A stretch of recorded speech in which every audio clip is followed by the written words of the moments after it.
Maliwanag na flying object na pinaniwala ang rocket ng China na mataan kagabi sa halos lahat ng lugar dito sa Mindanao. Detalye na balita mula kay Jun Dimakutang RS19. Assalamualaikum, Brother Jun. Magandang umaga, Pilipinas. Isang maliwanag na flying object ang namataan sa halos lahat ng lugar dito sa Mindanao pasado alas 6 kagabi.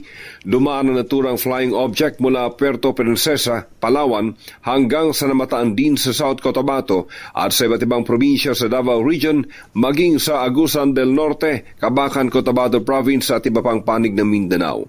Ayon sa Philippine Space Agency, kinumpirma nila ang pag-launch ng Long March 12 rocket ng China na inaasahang may mga debris ang mahuhulog sa mga identified drop zones mula Palawan hanggang Zamboanga Peninsula.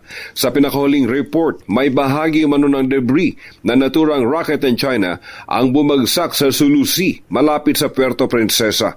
May narinig din umanong malakas sa pagsabog sa kalawakan ng Palawan na animoy drum na nahulog mula sa kalawakan. Habang sa Mamburao Occidental, Mindoro naman, nakuha na isang grupo ng mangingisda isang bahagi ng bumagsak na rocket ng China. Ayon pa rin sa PILSA, ang rocket ng China ay nilaunch mula sa Wenchang, Hainan International Commercial Center dakong alas 6:21 kagabi, Philippine Standard Time. Mahigpit na babala ng PILSA na kung maaari huwag hawakan ang mga matatagpuang debris mula sa naturang rocket ng China. Mula sa Mindanao, RH19, Jun Dimakutak. DZRH, una sa Pilipinas, una sa Pilipinas. Sukran, Jun. Magan.